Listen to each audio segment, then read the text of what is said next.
Hello guys, this is your friend Naruto Audio Fanfics and we are back with a new fanfic. Which is what if Naruto came back stronger and found Tayuya alive? Naruto x Tayuya, Jiraiya's Training and KonohaChaos, Part 1. And if you enjoy this fanfic then please press the like button and subscribe to my channel for more fanfic like this. And now let's start the fanfic. Tayuya hated trees, the forest, the leaf village. Hell, she hated the whole damned land of fire, among other things. Some of these he might have been able to put up with. The village had been trashed courtesy of Orochimaru. But it was times like this that reminded her of why she hated this place she lived in. Because as far as she was concerned, her home was barely deserving of the description hovel. Her residence was inside one of those hated trees, carved out by someone unknown ages ago and furnished with the comforts of home. Although she suspected that comfort was an odd word to describe anything having to do with the Spartan furnishings. A bed constructed out of branches, bound with vine, and heaped with old furs, long since ruined. With that there were 2 chairs of similar make and a even smaller table, resembling more of a stool. And this pathetic place was where she lived now. I hate this place. I hate this place. I hate this place. The mantra rang in her ears as she limped into her small home. The limp had been there for more than 2 years. Ever since that lazy shithead and the blonde wind user had crippled her by dropping a forest on her. Every part of her had been crushed. Both her arms had been broken. Her collarbone, a couple ribs. All stuff that would heal. She was nothing if not durable. Being an Uzumaki, even an untalented brat like herself had its advantages. But the real damage was to her legs. They had been mangled. She was no medical nin and she didn't dare return to Orochimaru. Her master would show her no mercy. And he would not fix a broken tool. That wasn't his way. He would throw her to his monstrous experiments, or worse. Give her to Kabuto for his own experiments. And her seal. It refused to respond to her call, probably because of the severe damage to her body. It wouldn't activate if the host was too weak to take the strain. And if by some miracle she could activate it and thus heal her legs, the strain on her mind would likely kill her. There was a good reason why Orochimaru used the level 2 cure mark sparingly. So, this is how she got by, doing nothing better than scraping by. In 2 years she had made friends with an old man who lived in the forest much like her. A healer, but he didn't use chakra in his healing. He was an old medicine man. He had done what he could, but she knew that it might be 20 years before she could walk well again. 20 years too long. It was an agonizingly slow recovery for someone with strong Uzumaki heritage like her. Pathetic really, a 25-year recovery, ha! Some kunoichi she was. If she had the courage, she would crawl her way to the Leaf Village and offer her body as stock to rebuild the Uzumaki clan in exchange for being healed. But no, she would never subject herself to that. Never. Not in a million years would she bend her knee to the Hokage or anyone from that degenerate village. She cursed as pain, hot and familiar, shot through her legs, up under the kneecaps. Tayuya cringed as the door to the tree house opened and she stepped in, unsteady. She wobbled over and dropped onto her small bed with a whimper that belied her constant profanity. What did I do to deserve this? Kill a few people for Orochimaru? Is that really the only thing that put me here? The kami must be a hole. Tayuya lay on her bed, still, waiting for the agony to leave her legs. She needed to play a while on her flute. A jutsu to lure in animals from outside. The healer in the woods might be friendly, but he was adverse to sharing supplies without some kind of trade, and she had nothing to give that he didn't have. After she had waited long enough to let the pain fade, she pulled out her flute. A sad smile graced her lips. This small wood flute had no combat potential. It couldn't handle the strain of her dense chakra. Wood like this would crack or even disintegrate with too much energy passing through it. Her agile mind could have worked out a way to create a song complex enough that it wouldn't destroy the instrument, but there really wasn't any point in doing so. So Tayuya sat up in bed and placed the simple instrument to her lips. She gathered her chakra in a thin ribbon. Then she started. It was a simple tune, but it carried well through the forest. The sweet melody sang out, filtering through the trees. A calming wave, like a ripple, followed the music. Not a genjutsu, but an invitation. Come get some you, come to sweet Tayuya so I can have a decent meal tonight. She played for a few minutes, then stopped. After a short while no prey came to her open door. Annoyed, she started again, playing a more peaceful tune, a lethargic melody. The small rises in the song brought her own mind peace as much as anything else. It didn't have the desired effect even after she played continually for a half an hour. She frowned. Nothing, still.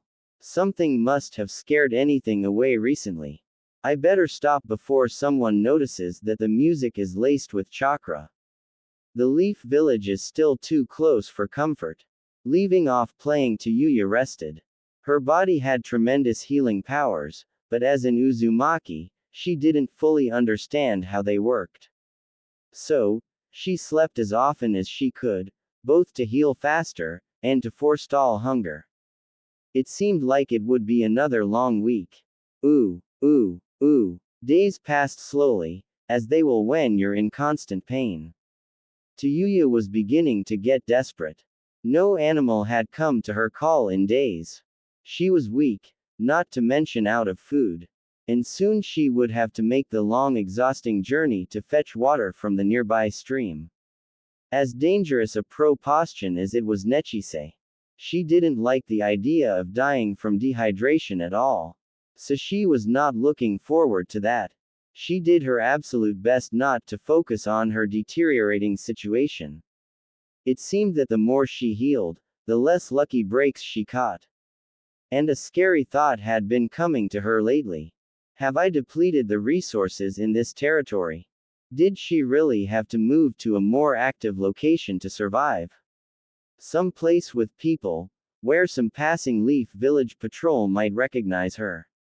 Leaving her relatively safe haven was something she dreaded. Other people would easily take advantage of a cripple. And genjutsu might not save her life, especially if the leaf village caught rumors of a red-headed girl weaving illusions among the civilians. She was very indiscreet. With her penchant for speaking her mind and taking nothing back, coupled with her physical condition. And the very fact of her red hair and violet eyes, well, it might not take much to get her killed. At the same time, she wasn't ready to give up and damn sure wasn't going to die. Tayuya survived another 2 weeks before giving up. No food, no water unless she made the trek to the stream. Her legs had stopped making any process. She guessed it was because of malnutrition. So with her options clear and her future uncertain, she set out for the leaf village. She hated to admit it, but there was no point in her going to another village. She would end up in Konoha one way or another, sooner or later. If she tried to go to one of the smaller villages in the Land of Fire, it would only be a matter of time before someone caught a whiff of her existence. She knew that Konoha was almost generous in comparison to other hidden villages, but all the same. Stumbling through the brush till she found the trail was easy. The journey down the long path would be hard. It was a day and a half walking to the village. Normally she would be there in 2 hours, but her legs made her move at a crawl. Still she forced herself to walk normal. No way she would let anyone call her a cripple or tease her for her injury. I think the best way to get into the village is to feign the injury harder than it is. Then I can identify myself as an Uzumaki and probably get entry to the hospital. Some medical ninjutsu would go a long way to shortening my recovery. She thought to herself about possible plans and deceptions all the way, till night fell. She hadn't the strength to build a fire. Again, pathetic. She didn't deserve help. By all rights she should have let herself stave so she didn't burden anyone else who actually had a purpose in life. She hurriedly brushed those thoughts aside. They would only haunt her. Her sleep was uneasy that night and the next day she woke stiff. The journey to the leaf was worse than before now. Every time she moved, legs or not, tears beaded in her eyes from the excruciating pain. The grinding sound coming from her kneecap started halfway, adding to the monotony of the journey. It took 5 more hours of torment before she found herself at the gates to the village. Her thoughts had long ago shut themselves off, trying to blot out as much feeling as she could. Anyone would have seen that she was on the verge of starvation. She didn't realize it, but the moment she walked under the great arch she was being supported by one of the guards. Her breath gasped out with every step, till she realized that she wasn't walking anymore. She looked up, her eyes catching the gaze of a man with brown spiky hair and a bandage over his nose. Tayuya remembered him, vaguely. The realization didn't bring any flash of clarity to her numbed mind though. If anything it dropped her deeper, into darkness. Ooh, she was being carried for a while. 2 voices followed with her. A very small part of her brain told her that one was the gate guard and the other was a masked Anbu. Even that part shut off as the swish of doors opening signaled their entry to a building of some sort. Tayuya hoped it was a hospital and not a prison, she felt half dead. Ooh. Naruto headed down the stairwell into the underground meeting room where he'd been called to attend. He had no idea this place existed. It was a complete secret even to him. He idly wondered if this was something old or recently constructed. If it was old then he was surprised that he hadn't chanced upon it at least once, and if it was new, he was even more astounded that he hadn't been aware of the construction. After all, he prided himself on knowing most of what went on in his village. He'd only been back a little while from his training trip with the pervy sage and already his lines of informants, a large selection of academy students, Genin, and Lo Chunin, had started to funnel information back to the boss. Naruto felt a surge of pride that the younger generation and even some of his peers looked up to him now. Naruto's mind was working on several things at once, as it was apt to do. Less than half of these mental projects had any viable use, but hey. Who said anything about him being logical? But anyway, back to the bunker. It had the feel of old construction but you never could tell. Old people tended to make stuff around them seem old too. He was unsure if this meeting would be different, but in his experience, admittedly not much, clan meets were the #1 place to go if you were looking for a gathering of old people. Naruto guessed that he was being called by Tsunade to debrief him, finally on his trip with the Toad Sage. Jiraiya had left the village more than a month ago and Naruto had expected Tsunade to evaluate him more. But other than the second bell test with Kakashi, nothing. And that annoyed him more than he was willing to admit, but not enough to start taking D ranks. Naruto grumbled to himself as he descended the stairs. Not even a mission. From the deep recesses of his mind came a purr like that of, well, to put it rather bluntly, a giant fox. Said giant fox seemed irritated as well, though in his usual bored manner. You're a demon brat. Why let you have any responsibility? Oh, shut up, furball. A sound like a blast of steam sounded in his mindscape. Humph. Call me that again and I'll be reciting mathematical equations while to talk with the clan heads. And I'll shrink your cage to the size of a hamster ball. It can go either way, now shove it. I'm going in. Naruto ignored the Kyuubi's annoying jabs and pushed open the door to the bunker-style meeting room. It had a low ceiling, but was still a bit over his head. Everyone else was sitting. Hiyashi Hyuga, Chosen Akamaiki, Shikaku Nara, and Inoichi Yamanaki sat to one side. With them were Hana Inuzuka and Kiba Inuzuka. He wondered why they were there. This was supposed to be for clan heads only. Ah, I remember now. Their mom is out on some sort of business for the clan or something. He recalled that one of his clones had overheard that on his way over here. On the other side sat the head of the Aburame clan, stern and silent. With him were Kakashi and Asuma. Kakashi sat next the end of the table with a diminutive girl. Her red hair and round face made her very attractive. He thought he recognized her from somewhere. Those angry purple eyes were a bit unnerving. Now I know I've seen her somewhere. I don't think we were friends either. He put the girl out of his mind, making the absolute minimum of bows to Tsunade as she sat at the head of the table across from him. Hey, what's up, Granny? He nimbly dodged the large paper weight, which sailed past his ear, putting a hole in the door behind him. His grin widened, as the Hokage growled angrily, "Be respectful to you elders, Naruto. And sit down, damn it." Naruto coughed as if she were missing something. About that, I was kinda in the middle of something, so maybe you could tell me what's going on. The leaders of the various clans reacted to his manner in different ways. Chosen smiled while both Inoichi and Shikaku frowned. Hiashi raised one thin eyebrow in mild interest. The head of the Aburame clan, Naruto couldn't remember his name, acted very much like Shino. As in, absolutely no response what, so, ever. Kakashi and Asuma both looked at each other. Kakashi's look was a defiant, "I told you so." Naruto even caught the slight glint as something shiny changed hands between the two. Naruto saw Hana and Kiba chuckle, drawing an angry look from both Tsunade and Inoichi. Hiashi inquired calmly, "And what is so important that you would arrive 20 minutes late to a meeting of clan heads, especially when you are part of the reason for its calling?"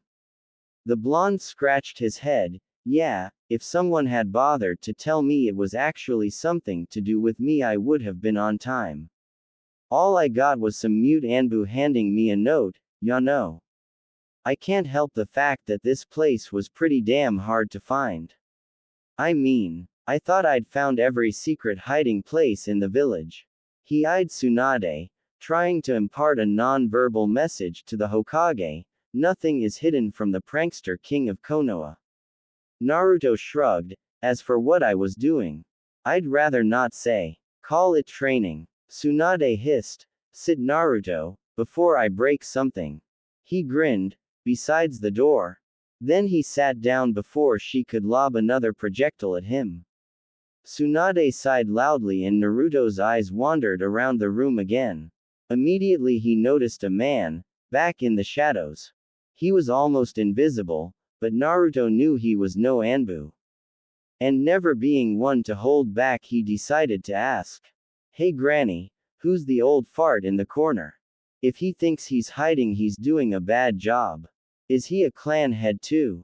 Tsunade blinked and turned around as if surprised. Everyone else in the room followed her gaze, except for the red-headed girl. She scoffed, "Took you idiots long enough to notice him. Is he more observant than clan elders? No wonder you guys get your asses handed to you every time you fight another village." She crossed her arms even as a look of intense pain slipped across her features. The clan heads turned to regard her for a moment before returning to the old man, who had decided to step forward. His face was bandaged as well as his arm. He supported himself with a cane and his piercing dark eyes reminded Naruto of a certain snake Sannin. He immediately disliked him. He spoke, "Yes, young man, I am a clan head, though I am very surprised you took such quick notice of me. The reason I hide is because I am part of the village's shadow. I aid the Hokage from the darkness, helping in all matters that must be kept discreet." Tsunade growled, "You were not invited, Danzo." The man stared Tsunade down. "I am the head of my clan Tsunade Senju, as are you. We both have equal right to attend this meeting. Had you called it something else, I would have been in error to attend, but I am well within my rights to be here.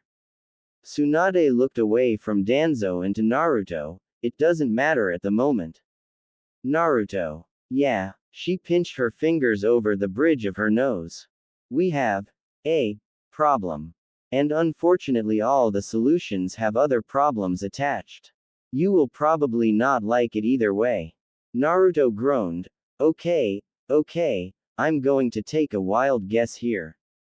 Something to do with me being an Uzumaki, right? Everyone in the room shifted uncomfortably. Hiyashi asked, how did you come to that conclusion? Naruto pointed at the girl next to Kakashi. She has red hair. There was a universal, so. From around the room, she has purple eyes. They just looked at him uncomprehending. He groaned again. Okay, let me connect the dots. I'm an Uzumaki. As everyone seems to like telling me over and over, I do not look like an Uzumaki. Uzumaki are supposed to have red hair. Am I right? Anyway, I've only ever seen like 2 other people with that color hair before. One of them was in a picture that old man Third used to keep on his desk. I know she was an Uzumaki. And then there's a girl me and Pervy Sage met last year. Naruto thought about it for a moment. Actually, I've met another one before. She was a rogue nin that I ended up killing not too long after the Chunin exams. She could kill people and steal the ability to use their chakra natures. He looked at the girl again saying, and besides that, I'd swear I've seen her before. And I'm not really good with faces, unless I've been in a fight with them. He struggled for a moment trying to recall where he'd seen her. That small frame, that red hair and those angry purple eyes. It was on the tip of his tongue.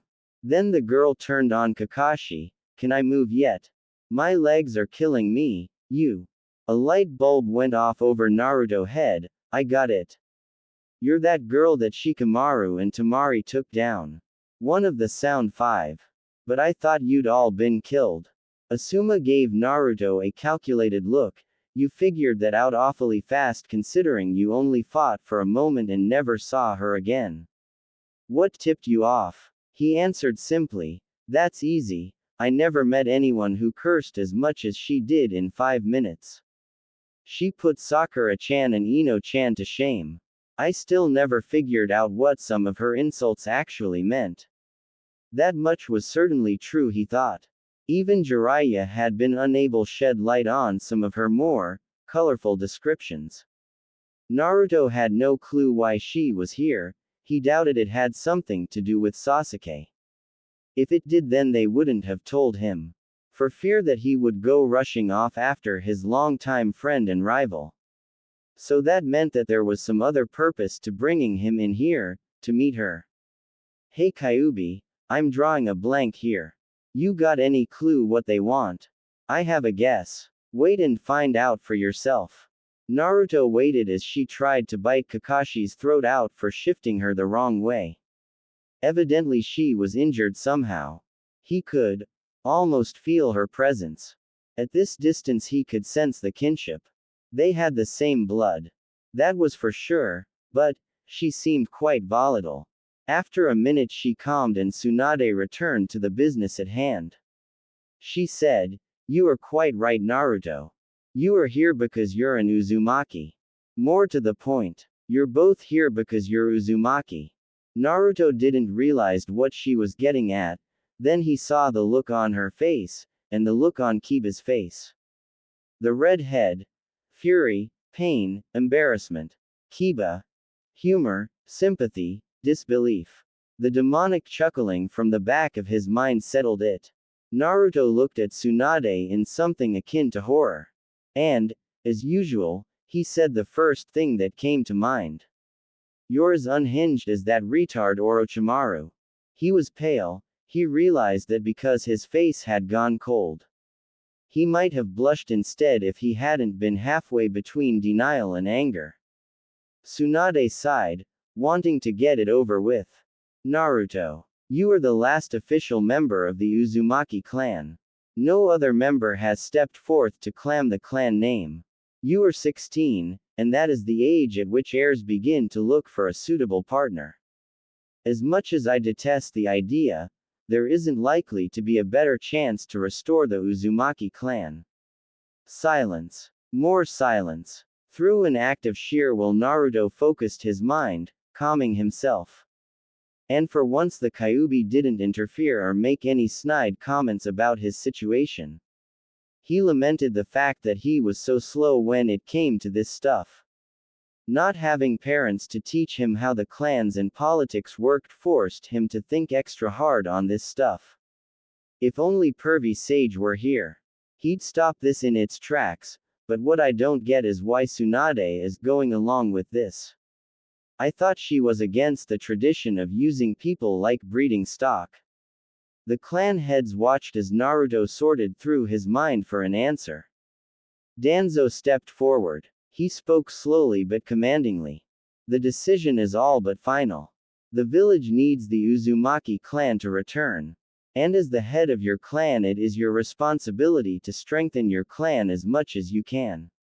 All you need do is agree. Naruto nodded. But, I don't think so. Ya see, it's kind's part of my nindo. I really don't like it when people force me into stuff I don't like. He looked up into Danzo's dark eyes. I don't know you. You aren't Hokage, and that means as far as I'm concerned you can go jump off a cliff. As for the good of the village, why should I care? What have you done for me lately? Besides give me shit every time my birthday swings around. He didn't really mean all of that.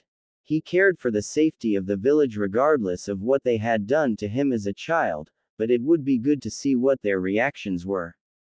He crossed his own arms, mirroring the girl. In my clan, since I'm a male, any girl I married would automatically be an Uzumaki too. So I don't see why I'm stuck with her. Naruto gestured at her absently, and as for her in general. Why the hell would I marry her? She's an enemy and works for Orochimaru. He leaned forward glaring at Tsunade. You finally figured out how to piss me off, Granny. Congrats. Now I thought you hated this kind of shit. I'm not some stud horse and she isn't some nice quiet girl you picked off the street. Even if she wasn't a criminal, and I did agree to that, we'd end up slitting each other's throats before the clan got any bigger. Tsunade nodded and asked, You heard him, Danzo. He won't do it. He doesn't like any part of it and neither do I. The number of times I've made it clear that we won't revive that heinous tradition is too high to count. As for what Naruto said, he has a valid point. The marrying would only result in children with about 75% Uzumaki blood. Neither of them are pure Uzumaki. Danzo said, that is far preferable to 25% if he marries a daughter from another clan. The village needs this, Tsunade. Do not let your feelings get in the way. Tayuya decided to speak up then. Can you sons of bitches get his over with? In case anyone doesn't know, both of my leg bones are fractured. I should be back in the hospital still, not watching you old argue over which mother gets me as a damned prize.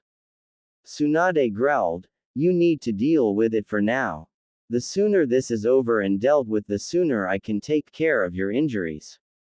A crack sounded through the room. Head turned. Naruto had brought his hand down on the table with enough force to splinter it. A jagged fissure ran down the middle.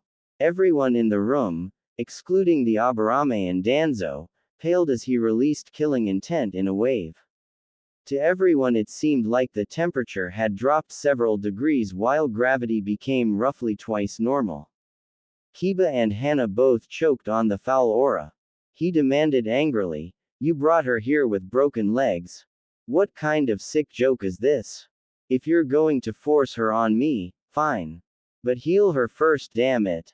Do you know how many times I was denied entry to the hospital here when I was a kid? You can forget about this until I hear that she's been given proper medical attention. Chosen nodded in agreement. She should have been left in the hospital as she says. And I agree with Naruto. It is very disrespectful to him to force the issue. It is also very cruel to her to demand that she wait so long for treatment. Hiyashi sighed, let them go about their business. I personally had training with my nephew and daughters today. Shall we resume this when the girl is healed? Tsunade nodded. Very well, do you have any objects, Danzo? The old man shook his head. No, heal her wounds, then she may think differently of our proposal. Naruto stood and left a second later. He took the steps 3 at a time till he was racing out of the bunker and through the village. He made his way, all the way back to his apartment. Once inside he slammed the door. The hinges snapped off and it fell flat. Naruto growled and dropped down on his bed. I try to stay calm. I try, but they keep pissing me off. Don't they understand how I think yet? I would never agree to marrying anyone who didn't want it. Especially if I don't want it either. And why the hell was Granny so damn cool-headed about it?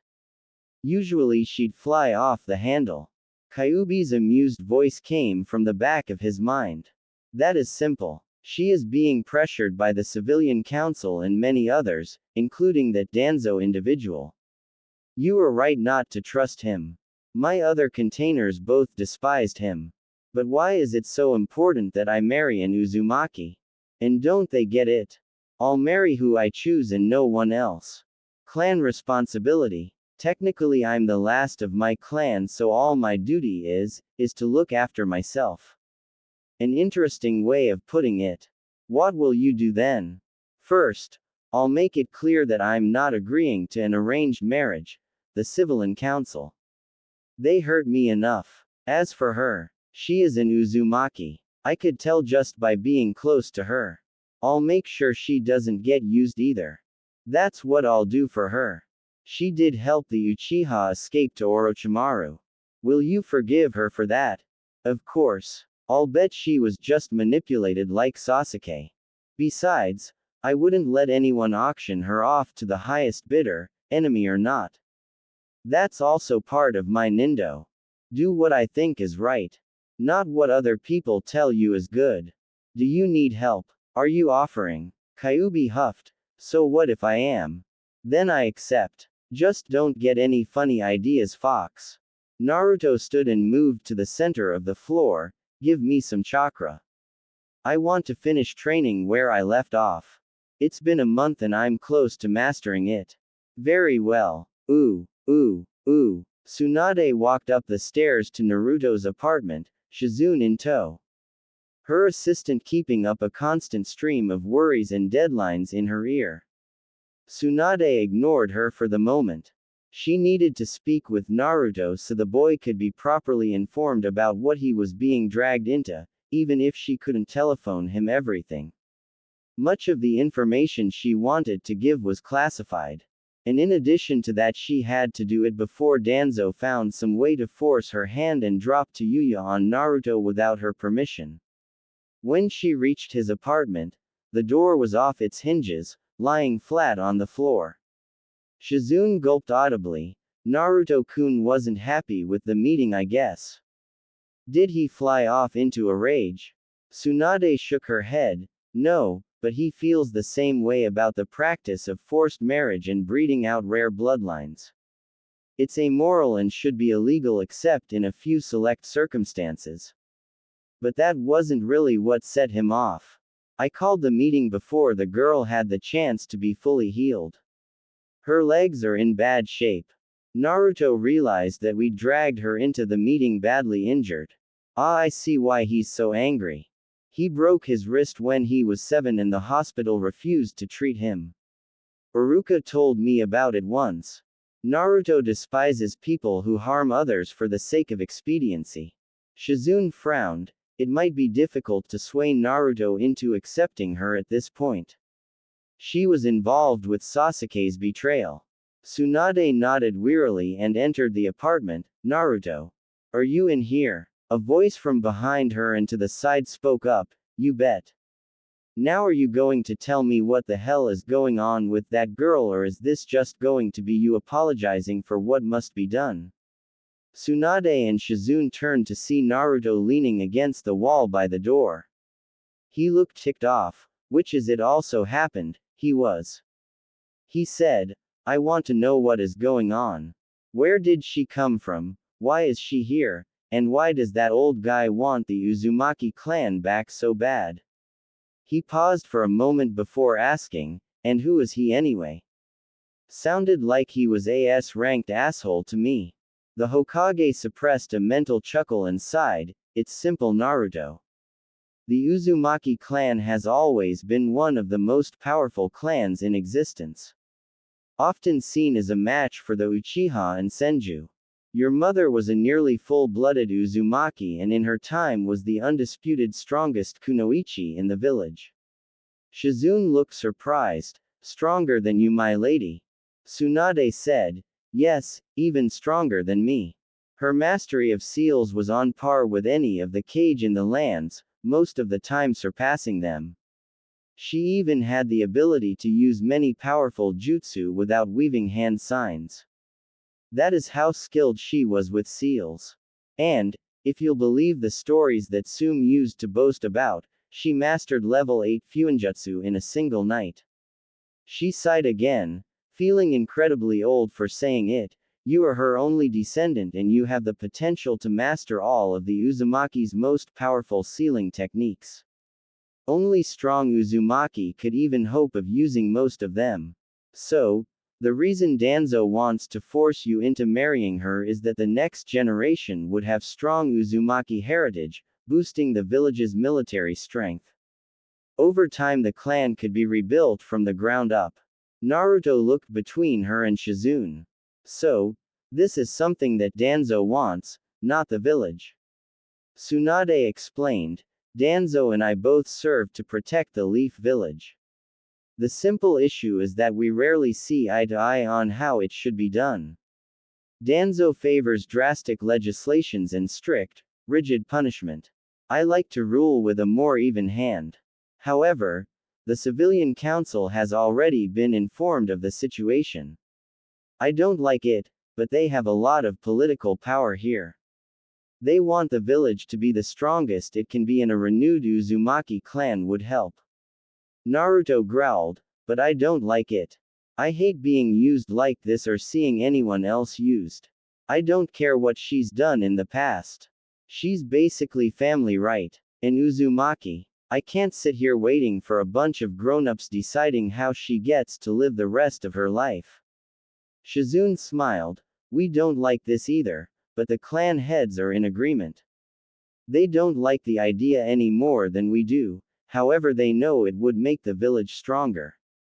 And seeing how your mom was nearly SS ranked in the international bingo book, having a whole clan inside our wall would be. The Hokage pinched the bridge of her nose. She knew Naruto would eventually make things work out, one way or another. You don't have to marry her, Naruto. No one can force it on you. But, and don't take this the wrong way, if you don't marry her then I'm sure Danzo would think up something else horrible for her. There was a moment of silence while Naruto mulled it over. He looked up a second later. Oh shit, she's an A-rank criminal, right? So if I didn't agree then she might be sentenced to prison or executed. And if she is listed as an official prisoner then she forfeits her rights as a shinobi. That prick would be able to do whatever he wanted to her. Shizune looked amazed he'd thought of that, but nodded. That's true, Naruto. You see why your decision is so important. It is basically up to you to decide what becomes of her. It's part of your job as clan leader. Another silence descended. Naruto closed his eyes thinking it over. I want to help her, but do I want to give up my chance to marry someone I like? An image of Sakura flashed into his mind. No. She's going to be used like some tool by the village if I let her go. I can't call myself Naruto Uzumaki if I let anything happen to her when it's my decision that makes or breaks the deal. I have to do what I can. You may be thinking about what goes on around you more, but you still don't think of everything. What of the Clan Restoration Act? What's that? The Kyuubi sounded aggrieved, a document that anyone can sign up for. The last male descendant of a clan may take more than one wife as insurance that the clan survives. I have no doubt that the Uchiha brat would have used it eventually to restart the clan. So I could marry her and still be able to marry someone else who I actually, loved. Yes. Tsunade watched as Naruto's frown disappeared. He looked up. Is there no other way to make sure she's not hurt? She shook her head. There are other ways, but they aren't assured to work. Naruto pulled his fingers through his spiky blonde hair. Grr. Fine, I'll do it. Just make sure she's healed properly and that no one messes with her. And even if I marry her, I better not get hounded about when there are kids on the way. You good with that, granny? Tsunade sighed. Are you sure, Naruto? He growled. I'll apply for the Clan Restoration Act. I'm the last known male Uzumaki, so I can marry more than one girl, right? I wouldn't do this so easy if I was stuck with her. Both women agreed. Shizune asked. True enough, it lets you marry more than one woman, but how did you know about it? Naruto shrugged. Sasuke was always going on about rebuilding his clan. I just remembered him talking about it. He pushed away from the wall and turned to leave the apartment. Tsunade asked, where are you going? He said, to talk to her at the hospital. What did you think? That I was going to let someone else tell her? If I'm stuck living with her, then I need to start setting some ground rules. Otherwise she's going to kill me in my sleep or something. With that he dropped off the side of the building before heading for the hospital. Shizune shared a confused and startled look with Tsunade. When did he start think things through so clearly? It's like he's a different boy. Tsunade looked around the room. The floor had a large circular scar in the center, as though it had been scraped clean after it was covered in something unpleasant. You're right. Naruto is acting rather mature these days. And it's not just Jiraiya. Naruto was himself for Kakashi's bell test. I wonder what gotten into him. She saw something out of the corner of her eye, a strangely shaped kunai, sticking in the wall across the room. Tsunade frowned, her mind going back in time. But it didn't match, probably just some stunt weapon he bought with Jiraiya. Stupid kids these days. Tayuya decided that if there was anything or anyone in the world that she loved, it would be the kindly old man who healed her legs in about 20 minutes. More than 2 years of constant pain and anguish left her and caused her to feel a fondness for him. That fondness was quick to evaporate though. The man quickly restrained her, tying her to the bed with the thick leather belts provided. Hey, what the? Why are you tying me down, you old geezer? He didn't answer. Once she had been completely immobilized, he gave a small smile and left. Tayuya growled in anger. So they didn't trust her far enough to even let her walk on her newly healed legs. Bullshit. She looked around the room. It was fairly small with no window and bare white walls. The door wasn't barred at least. As for herself, a thin white hospital gown with noting underneath. She didn't care about being almost. It never bothered her before, but it made her feel vulnerable. And that was a feeling she would never be comfortable with. Her mind wandered to the meeting that had been postponed. The blonde boy looked to be her same age. She'd only realized who he was after his last name had been mentioned. He was the same as the kid who had pulled a fast one on her and Saikon. And he was the default clan leader now. At 16 you were technically an adult, and if you were a shinobi you could be called an adult as soon as you made chunin. She assumed he was at least 16. This meant that she was actually almost 2 years older than him, despite her small size. He on the other hand was tall with short spiky blonde hair and deep blue eyes. He wasn't physically imposing, but he did exude an aura of power. She thought that it probably came with being a Jinchuriki. That damn brat was probably laughing himself silly after. I bet he likes the idea of having his own slave. Asshole thinks I'll just agree to marry him because I'm an Uzumaki. He's got another thing coming. A pleasant, but sarcastic voice from the door asked, "Do you always curse so much, even when you're alone, or did you know I was here to listen?" Tayuya whipped her head to the source of the voice, but saw nothing. Then here was a ripple through the air and Naruto materialized out of thin air. He was very tall in comparison to her. He wore a black jacket with dark orange stripes down the sides. Along with that was a pair of black pants and combat sandals. His headband had been removed and was tied around his arm. She examined him, trying to gauge what he was thinking. She didn't know what he was up to and it made her uneasy. Naruto sighed, "Well, if you didn't already know, I'm Naruto." "And you're Tayuya, right?" She didn't answer. He obviously didn't expect her to because he didn't stop speaking. "Granny explained your situation to me. It seems like I have to decide what happens to you. If I don't take you, then Danzo gets first dibs. And if you're imprisoned for your crimes against the Leaf, then you lose all rights as a shinobi, which means he could do pretty much anything to you." His words hung in the air like several tons of stone ready to fall. She was prepared for his inevitable next words. He scratched the back of his head, "So I decided to agree to marrying you. It should help keep you out of his hands for now. I figured it would be better for me to tell you than Granny or some random Anbu." Tayuya's face twisted in anger. "How goddamn noble of you. Asshole." Naruto shouted, "Listen, do you think I like being stuck in this situation? I'm only 16, ya know. I don't want anything to do with this. I hate arranged marriages." She answered him, pulling at her restraints, "So why are you agreeing to it? It just makes you a hypocrite. I get it. You hate the Leaf Village. When did you figure that out, shithead? But unless you'd rather go to prison and get sold out for your Uzumaki heritage, this is the best option." Tayuya hissed, "What if I refuse? You can't force me to marry you. And unless you're planning on raping me, you'll never get me to bear your children." Naruto looked away from her. "Face it, Tayuya, I'm only trying to help you, and I would never rape anyone. Besides, they wouldn't give you a choice otherwise." "Oh really? So you're just trying to help now?"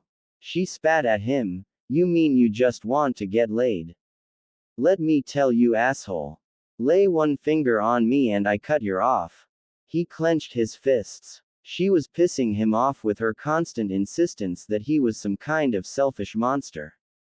"Just who do you think I am? Some pervert, pretending to help? What I'm trying to do is go with the option that is easiest for you. The one that will hurt the least." Naruto growled, "You're lucky I care enough to help." She looked at him, venomously, "And why do you care?" He glared at her, "Because it's what I think is right. That's why. It isn't fair to make you marry me, and trust me, I don't want it either. But it is better than the alternative." Tayuya closed her eyes, which is imprisonment, rape, torture, experimentation, and likely execution. Naruto turned to face her, stepping forward. "That's right, so are you going to give up and let me help where I can, or should I just go find Danzo and tell him that are ready for him?" She paled and glanced away from him. At the moment she didn't look like a former member of the Sound Five. She looked like an angry and scared teen. Which she also was, at least as far as he could tell. Tayuya was smart. So even if she cursed him out, she'd come around eventually. Tayuya watched him in return. She cursed inwardly. She hated this place so much. Hated everything about this village. And worst of all, it seemed like the easiest, and least painful course was the one Naruto was offering. The fact that he'd come to speak with her himself boded well at least. He was an honest person if nothing else. And he wasn't stupid, it seemed. She let out a sigh. I want to kill you. He smirked. I kinda figured that. She asked, and how do you know that I won't sneak into bed with you and slit your throat the moment you sleep? He shrugged. I'm not the only person who wants to help you, Tayuya, but if you kill me, there will be no one who wants to save your skin. Tsunade and the other clan heads would throw you to Danzo so fast, you wouldn't realize what happened. Naruto's jaw clenched. I would bet that you'd just end up in the same situation, except with someone less nice. Tayuya snapped, and you're so nice. Barging in here and telling me to come along like a good little bitch. Your luck I'm strapped down. He turned around again. You don't get it, Tayuya. I don't like you either, but I'm still offering to help. She gritted her teeth. Just out of the kindness of your heart, right? And you have no other motive at all. I don't believe it. Naruto stiffened. What? Do you think I actually want to marry you for some reason? She shouted. Yeah, I do. I think you're just like your perverted teacher. That ugly damn toad freak. A moment passed and neither of them spoke. When Naruto moved again, he was walking towards the door saying, I don't know why you have to make things so hard. Which would you rather happen? Get stabbed or punched? I wouldn't want either, but the fact is that you don't have that option. I'm the lesser of two evils. Naruto stopped just outside the door and looked back at her. If you want to yourself just to get at me, go ahead. It's your funeral. I won't stop you. Now, I have training to do. I'll see you when they call the clan meet again. Tayuya watched as the door closed with a near-silent click. Naruto was gone, leaving her with her thoughts. It was tempting to tell Naruto to go himself and let Danzo do what he wanted with her, but she didn't want to do that. Even if it meant being forced to live with that boy. He wasn't lying to her. He wouldn't take advantage of her. That was more than she could have said for her own teammates in the Sound 5. And after all, if Naruto never forced himself on her, it might be years and years before she ever had to do anything with him. He didn't seem like he would be as annoying as Sakin or Jirobo. It wouldn't be torture to live in the same house with him, and from what she'd been told, her crimes would be cleared. This seems like a very easy option to take, so why do I feel like there is something else to this? That Danzo wouldn't give up on all his plans for me, just to marry me off to Naruto. He would at least reserve the right to experiment on me like Orochimaru. I must be missing something. She tried to think through all the possibilities. Naruto was the best option, just like he said. And he was an Uzumaki. Not that it mattered, but she felt fractionally better knowing they were from the same clan. She'd never known what it was like to have one, so it felt strange to think about it. There was a chance that all of this was for naught and he would end up slaving under Danzo anyway, but, for now she was safe. Tayuya allowed her body to relax and enjoyed the feeling of no pain. She almost couldn't feel her legs. They seemed numb after years of agony. A thought entered her mind then, incongruous after all that had happened in the last few hours, will I ever be a ninja again? Tayuya sat to the left of Tsunade 2 days later. All of her injuries, both major and minor, had been healed. She felt physically perfect, but mentally she was balanced on the edge of a razor. Not long after Naruto had left, perhaps an hour later, Danzo had appeared in her room. She would never forget his intricate and detailed descriptions of what would happen to her should Naruto choose not to marry her. It didn't bear thinking about. And then the day before this one, Tsunade had come with the head of the Yamanaka clan to speak with her. It had ended fairly well, she supposed. Tsunade had asked what her choice would be. For obvious reasons she said that she would rather marry Naruto. Tsunade explained that the wedding would be different from others, non-existent. In the legal sense they would be married, but the rest of the village wouldn't know. To all outward appearances she would just be living with Naruto. It would only be made official at such a time when she became pregnant, or if Naruto decided to make it known.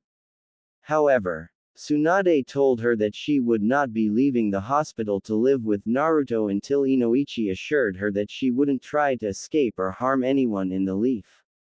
She had promised that she wouldn't, and Inoichi had proceeded to delve into her thoughts, looking for false feelings.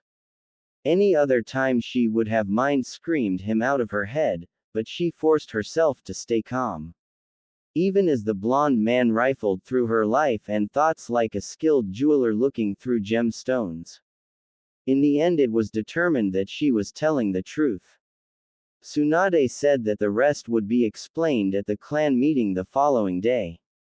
So here she was, waiting. Everyone was here except for Asuma, who was needed for a mission. Also Danzo hadn't bothered to hide his presence this time. His icy stare was very much clear to the rest of the room. And yet again, they were waiting for Naruto. She wondered if he was always this late. Then the door to the meeting room opened and there was Naruto. Everyone reacted to him in different ways. Most were simply shocked by his appearance. Kakashi chuckled, relieved that Naruto was up to his usual antics. Tsunade blinked her shock away. Naruto was wearing the tattered remains of his jacket. His pants were filled with holes and every thread on his person is badly singed. However, his skin wasn't even scratched. There was soot in his hair, which he ruffled as he walked forward. Chosen asked, "Naruto, what happened to you? It looks as though you were hit with an explosive tag." Naruto stuck his finger in his ear and twisted it around. "Sorry, what was that? My ears are still ringing a bit. Honestly, your guys have like the worst timing in history. Good thing I'm more durable than your Anbu messenger. He's out cold." Tsunade inquired, "You were training, I take it. With what?" He scratched the back of his head nervously. "Nothing really, just a new jutsu I'm working on. It tends to blow up in my face when I get distracted. Anyway." Naruto sat down at the close end of the table looking towards Tayuya. He asked, "You better now?" She nodded curtly. "I'm fine, idiot." He raised one eyebrow. "Okay, well Granny, should we pick up where we left off or are things pretty much settled?" Chosen and Hiyashi shared a look. "Did something drastic happen while we were gone? Has the matter been closed?" Tsunade shook her head saying, "Naruto has agreed to marry Tayuya as asked. She has also agreed to the arrangement, granted that her record is wiped clean and no negative actions are taken towards her from now on. Also, she has made it clear that she doesn't wish to become a homebound wife. She wishes for the chance to become a Leaf Village shinobi sometime in the future." She turned to Inoichi. Inoichi has searched her mind and finds no traces of deceit. She will move in with Naruto as a roommate for now. When the time comes that she is with child or Naruto wants it to be official, then they will move to the old Uzumaki embassy. It will be renovated in expectation of that time. Naruto has asked that he be allowed to apply for the Clan Restoration Act as part of the deal. Hiyashi nodded, "A wise decision. But as I have been told by my daughter Hinata, you live in a very small apartment. Is there room for 2 people to live in such a cramped space? Especially since I doubt she will be leaving your apartment for the first few weeks. Others will need to be alerted of this proceeding's result before she is seen in public." Naruto sighed, "I have enough money to buy a bigger place, but I've been gone for the better part of 2 years. I'm used to having very little space to myself. It's up to her how she feels about it." Danzo muttered, "You are surprisingly welcoming to an enemy ninja. I did not expect you to consider her wishes important." There was a murmur of agreement around the table. Naruto gave Danzo a dirty look. "Cut the crap, Gramps. I'm not like you and ever will be.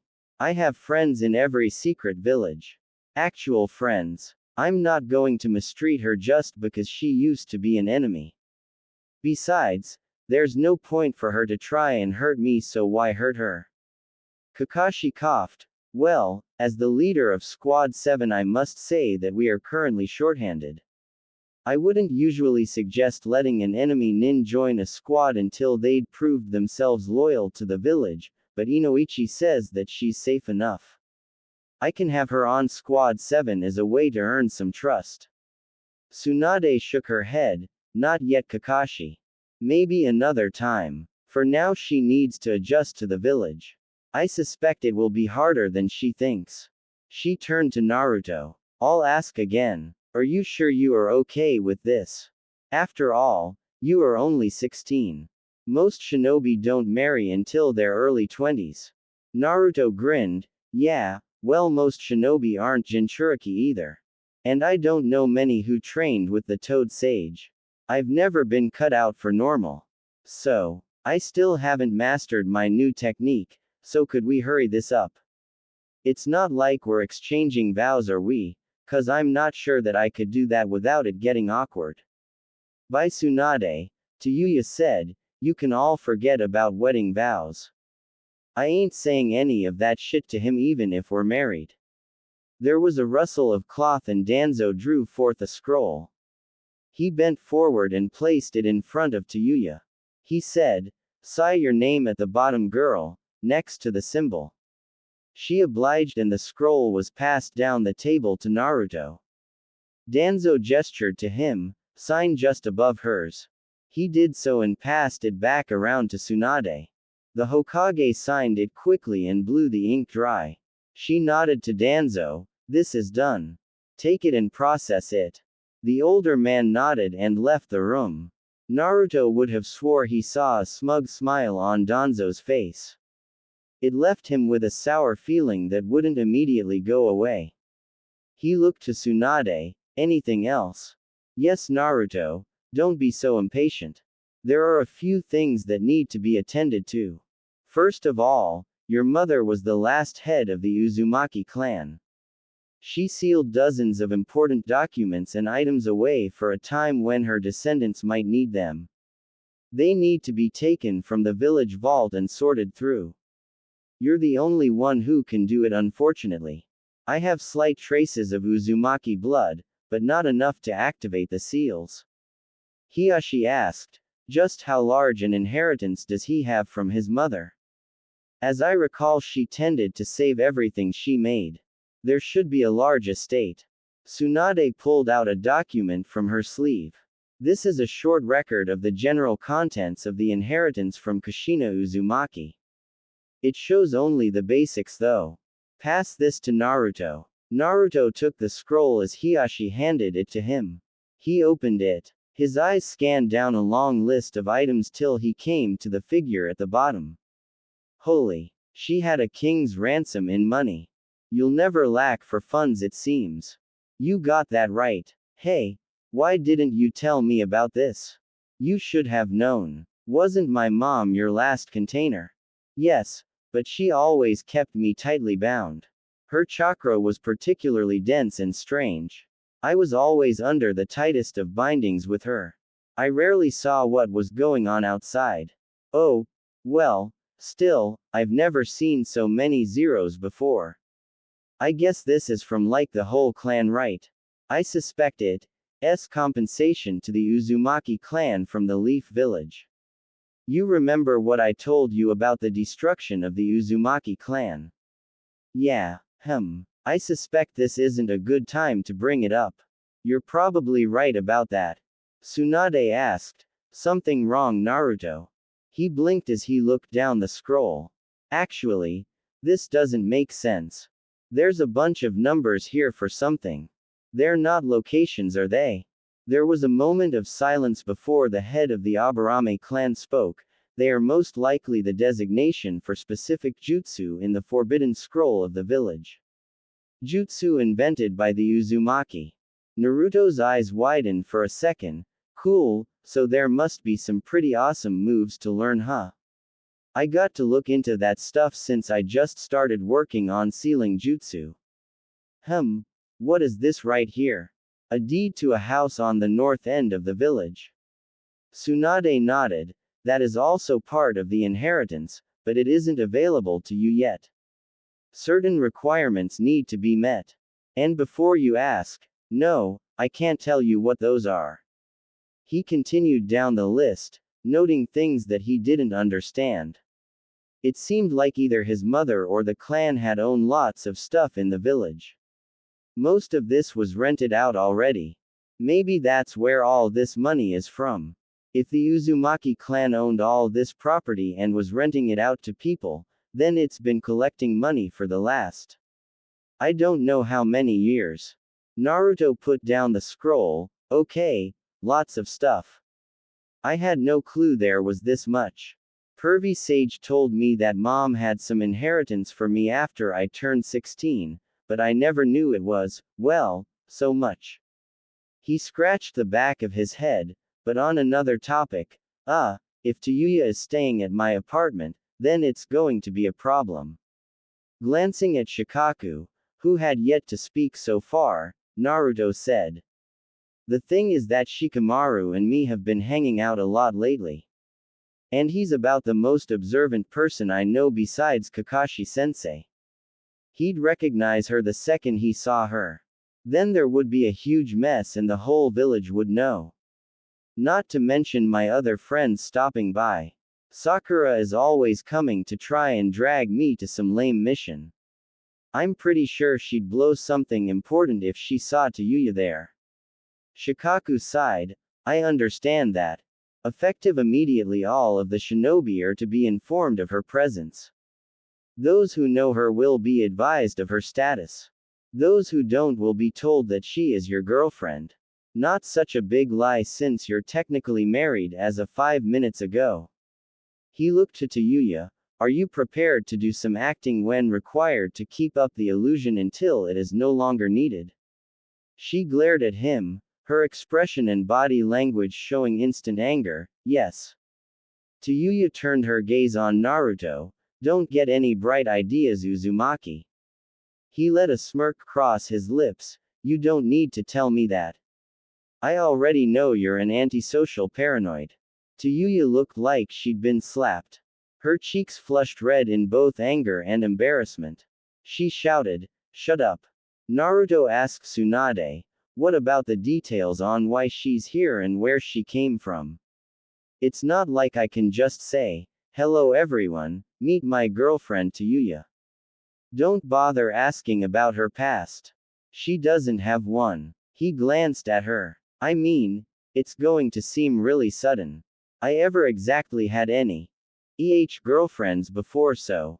Tsunade groaned. Arg, yes Naruto, we're still working on that. For now she needs to stay at your apartment and have minimum contact with others. I hope you can deal with that accordingly. And don't leave her unattended all day either. You have a bad habit of being so completely engrossed in your training that you forget to eat or sleep. He cringed, remembering the week he'd spent mastering Rasengan. Almost no food or rest for days. I guess you're right. Will someone drop by with the details or do I need to bring her to Hokage Tower to be briefed? Shikaku said, someone will stop by with her backstory. We're not sure how long it is possible to keep this a secret. But it should be simple once the right parties have been informed. Naruto felt relieved at that. Perhaps it wouldn't be as much of a pain as he thought it would, but then again.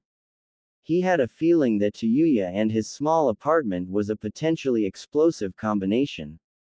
She is pretty aggressive like Sakura and she's got an even bigger mouth. Makes me wonder if we could possibly get along. Especially after that argument back in the hospital. Taking a deep breath he looked around again, gauging the looks he was getting from the various clan leaders. It was slightly unnerving knowing that rank-wise, he was on par with them now. It's almost the same as a sudden promotion to Jonin just because I got older. Naruto let out his breath. Anything else? Tsunade nodded. A few things left. Then you can go. Ooh. Tayuya looked around Naruto's apartment. It was indeed small, but no smaller than her room in Orochimaru's base had been. And it was larger than the room carved into the base of the tree. That had been almost closet-sized. But that wasn't the problem she had with it. The problem was the blonde who had taken a seat on the bed. He looked at her warily, suspicion in his eyes. She ignored him for a moment and stepped around the room. A dresser with clothes, some ninja gear on top of it. Another Bion window had a large scroll set out on its surface. She thought it looked like a summoning scroll. There was another window by the bed. It had a couple pictures on it. One was of Squad 7. Naruto and Sasuke were glaring at each other over a pink-haired girl's head. Kakashi Hatake stood over them with a hand on their heads. Beside that was another picture. This one showed Naruto, a bit older, with the Toad Sage. Her attention was caught by the third one. It was a distance shot. Naruto could be seen sitting on top of the fourth Hokage's monument. From the perspective it looked like it had been taken from the roof of the Hokage's tower. She glanced at Naruto and back at the picture.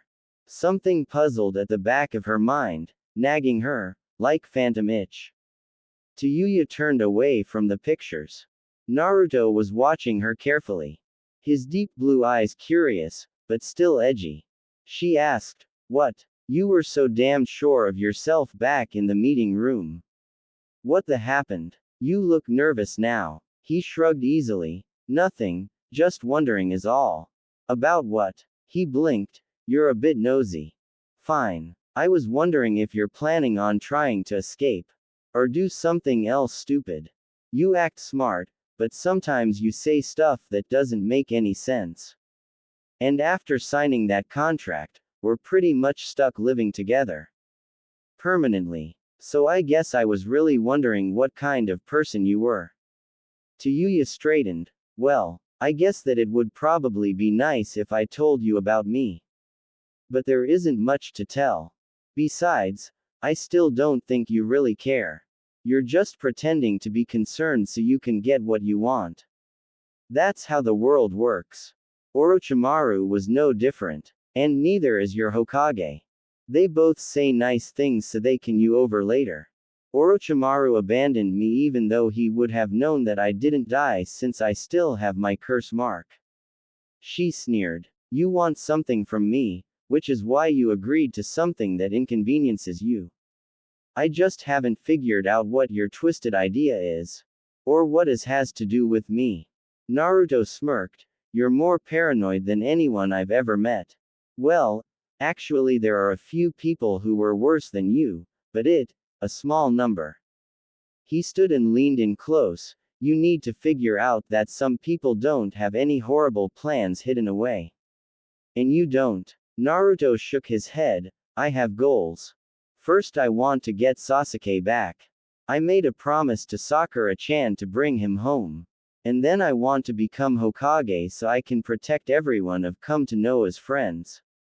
That's my main goal. It's what I live for." She gave him a questioning look.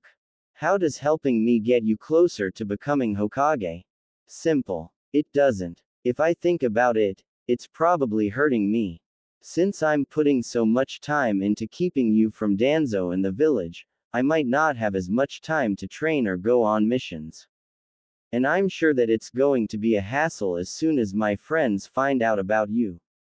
Tayuya glared at him. "So, why help me?" He cringed a bit at the volume. "Hey, listen, my ears are a bit sensitive, okay? Don't shout so much. It's giving me a headache." She threw her hands in the air, exasperated. "Damn it. Why are you doing this? I don't believe that it's out of the kindness of your heart. This is the shinobi world, the age of the ninja. People don't do that shit." Naruto's eyes flashed as he lost his temper. His palm connected with her cheek. The harsh sting taking her completely by surprise. His voice was almost a growl as he griped her shoulder painfully. "Listen to Tayuya. I'm not your damned enemy. I am trying to help you because you were taken advantage of. You've probably lived through hell for as long as you can remember. I lived through the same. This entire village hated me. Most of the people still think I'm an uncontrollable monster. He closed his eyes, which were starting to burn with the anger flaring up inside him. His chest was beginning to hurt too. I want to help people, to prove I'm not the same as the demon inside me. You are someone I can help. So, stop insulting me for trying. Naruto released her quickly and turned around. His heart was beating too fast. His chakra was erratic, even his breath was coming out as a purr. He hurriedly stepped into the bathroom and looked in the mirror. That's right. Pervy Sage loosened the seal. When I get angry or stressed out, my chakra mixes with the Kyuubi's. Damn it. Now Tayuya's going to be freaked out. His eyes were a murderous crimson, so deep that blood might have been lighter in color. Darker than an Uzumaki's hair. It's no wonder Sensei almost pissed himself after opening the seal too much. I look evil. Naruto gazed into the angry eyes of his reflection. He'd never seen himself in a mirror right after drawing on the power of the Kyuubi. It was scary. Even as he watched the red faded, draining out of his iris until only blue remained. A moment later the slit pupil opened. In the doorway Tayuya said, "You look like a demon just now. Does that happen all the time?" He glanced back at her. Sometimes. Not often. Depends on how stressed I am. Almost killed the Toad Sage when he pissed me off during training. I see you're not scared. That's good for me, I guess. I don't have to worry about you going ballistic on me. She tilted her head, seeming curious. Would you kill me if I made you too angry? He chuckled. Probably. Even though I trained to 2 years, I still have no control. Just to warn you, Tayuya, if you ever see me grow a tail that looks like it's made of red chakra, you'd better run. Why? Naruto smiled at her. 'Cause that's when I really lose control.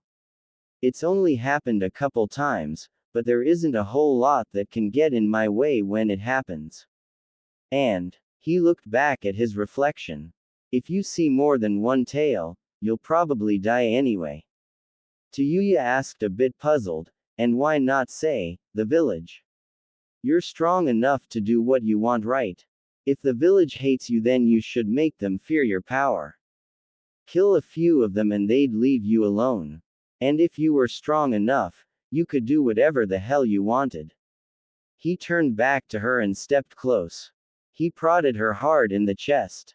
Because that's not my ninja way. I protect my friends and I'm loyal to my village. The 4th Hokage sealed the Ninetales in me for a reason. I'm the one who has to master its power. Once I do that, I can defend the village from anyone who tries to harm it. Then the village will stop hating me and start respecting me. He moved around her and back into the main room. He looked around at the small chamber. A thought occurred to him. He glanced back at Tayuya. She caught the look. He seemed to be mulling something over. After a moment he made a quick hand sign and a plume of smoke enveloped him. As it cleared, she saw 3 clones. They nodded to their master before leaving the apartment. Naruto groaned and dropped back on the bed. She moved back into the room with her arms crossed. She wanted to know where he'd sent the clones but figured he wouldn't tell her. It was making her uneasy that he kept up the act of being a kind person. Jinchuriki weren't nice people. Sure, they had it rough. Even rougher than she'd had it. But they were still shitty people. Everyone knew that. Having the demon inside turned them into hair-trigger maniacs where were just as likely to kill you as look at you. It reminded her of Jugo from the far northern hideout that Orochimaru maintained near Kumo. That man was a crazed lunatic and he wasn't even in Jinchuriki. The fact that Naruto had the Kyuubi inside him, the biggest, strongest, most evil of the demons, it proved that he was trying to pull something over on her.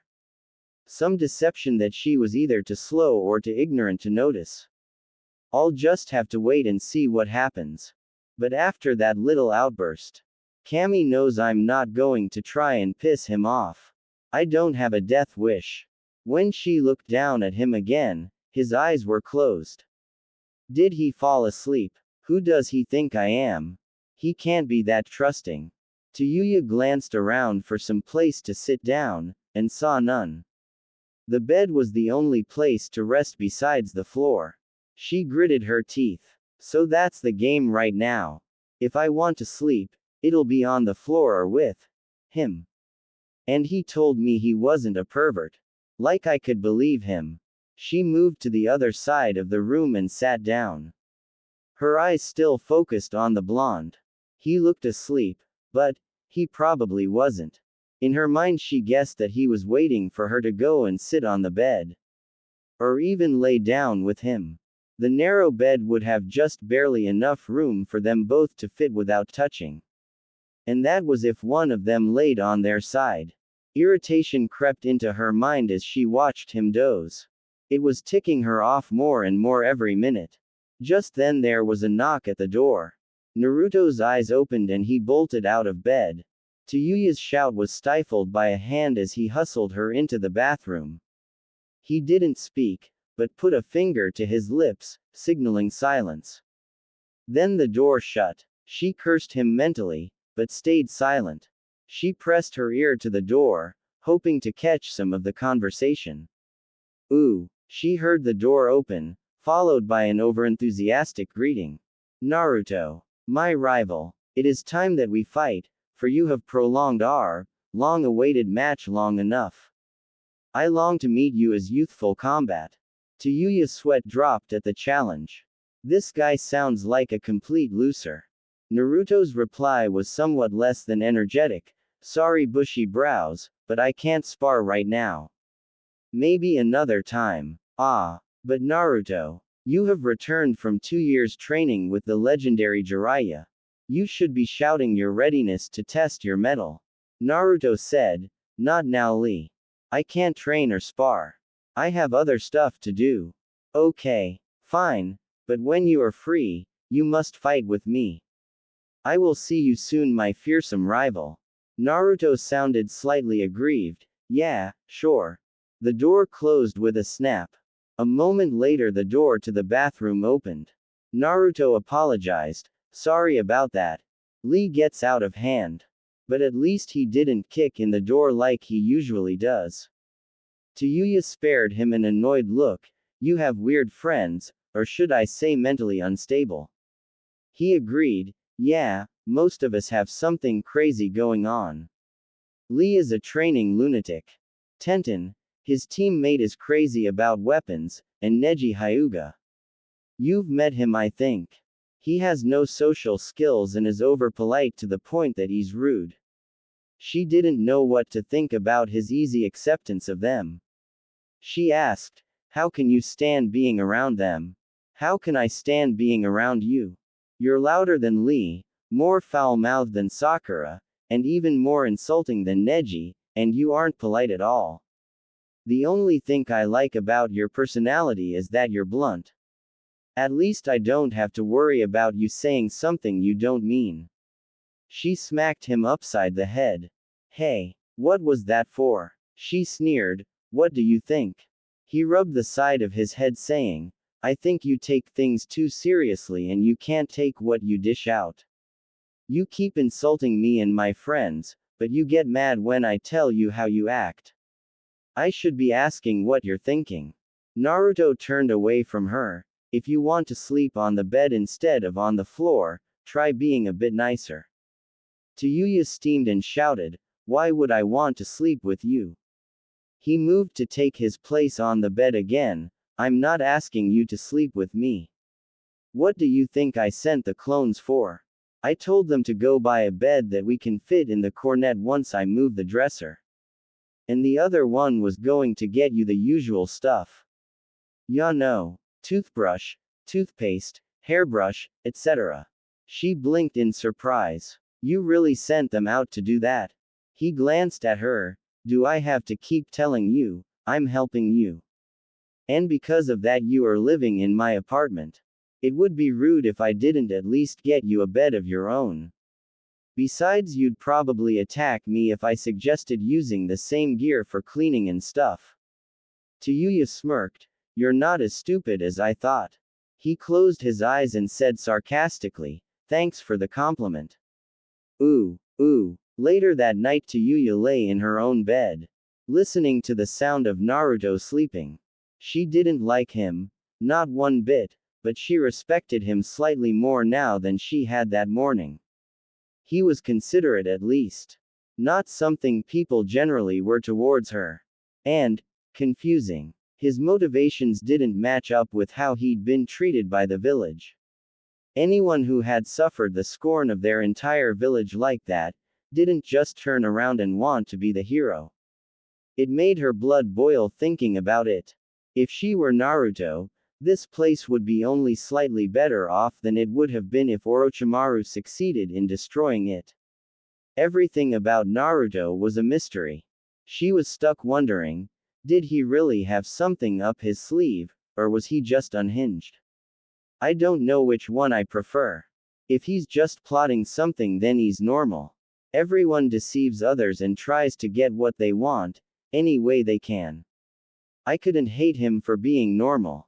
But on the other hand, if he is actually a good guy, and he's doing this just because he doesn't want to see me suffer, I can't hate him for that either. I can't justify being pissed at him either way. She rolled over, looking across the room at him. He looked handsome, at least when he wasn't wearing orange. She didn't like that color very much. Too garish. She liked red, purples, and blues. Orange was tacky. Something else she might have liked about him was his smile. He seemed to smile a lot, but it always looked fake to her. Something she had to admit though, he was tall. It was a bit strange. His height must have been from his father. Tsunade said his mother was an Uzumaki, and Uzumaki tended to be on the small side, like her. He had the rounded face of an Uzumaki and the eyes. Unlike hers, he had the rich blue that looked like the sea after a storm. Shit. What am I thinking about? She rolled on her back, unable to believe what she had just been doing. I was doing some sort of girlish inventory of his looks, I not some damn fangirl to go admiring beauty. Shit. Damn. He's messing with my head. Tayuya forced her eyes closed and willed herself to sleep. Ooh. Ooh. Naruto yawned mightily. Light steamed through the window over his face as he stretched. He sniffed the air and froze. His keen sense of smell picked up a strange flowery scent. And mixed in with it was another slightly musky one. He sat up quickly and slipped off the bed, wondering what it could possibly be. Naruto halted at the bathroom door. The sound of movement clicked something in his mind. A prickling sensation on the back of his neck, his body's warning of imminent danger, signaled the door's opening. The bathroom door swung open and he was face to face, or near as he could be with the height difference, with Tayuya. She had put on the clothes she was wearing the day before, but her hair was damp. A towel was wrapped around her head, keeping the wet hair off her neck. Naruto registered her expression as it changed from calm to wrathful. Twack. Tayuya's hand chopped into a pillow as Naruto substituted with the one on his bed. Her eyes went wide a second before she was engulfed in white down feathers. She thrashed for a moment as they descended to the floor. Naruto watched as the hail of white cleared. Tayuya glared at him. All of her exposed skin, which was still damp, was now covered in feathers. She pushed out her lower lip and blew hard, clearing some of the fluff that clung to her face. Naruto guessed that it probably wouldn't do any good, but he said it anyway. Sorry Tayuya. She removed her towel from around her head and used it to wipe the annoying down off her face and arms. She kept her frosty glare on his the whole time. When she was done, she moved to her own bed and sat down. He noted that she didn't look very rested. There were dark circles under eyes and he was sure that she hadn't slept the night before. Seeing how her bed was an even greater mess than his. In addition to that, she continued to radiate anger at him, as though she were trying to burn holes with her gaze alone. Naruto looked away from her into the savaged remains of his pillow. He quickly made a shadow clone. The copy cleaned up the mess and disappeared in a puff of smoke. A few minutes passed before he muttered, "Good morning, not." She made no move to remove her weighty gaze from him. He was starting to feel like an ant under a magnifying glass. Eventually he felt compelled to break the mood. "Listen, I don't know what is wrong with you, but could you stop staring at me like that? It's starting to get to me." She smiled. Naruto groaned, irritated. "Okay, we are not going to get along if you are trying to goad me into getting angry. If you want me lose it and beat the shit out of you, go ahead and mess with me." Tayuya smirked. "Maybe I'm just getting revenge." "On what?" She shrugged. "Nothing." Naruto growled. "What did I do to you since yesterday? Are you staring me down because you walked out at the wrong time and got feathered? Or are you trying to claim that you're getting revenge for me buying you a bed and everything? 'Cause if you want to sleep on the floor that bad, I'll take your bed and put it next to mine and sleep real good." Tayuya shrugged. "It's for keeping me up all night." He shouted. "I do not snore. And what if I say you do? Then you'd be lying." Tayuya demanded. "And how would you know if you snore or not? You're the one sleeping." Ooh. Kakashi watched them argue for the better part of 10 minutes. Both of them getting louder and louder until it became unbearable. He wrapped the window frame with one metal-backed glove, alerting them to his presence. "Well, you two certainly get along well for newlyweds. Tell me, how's the honeymoon going?"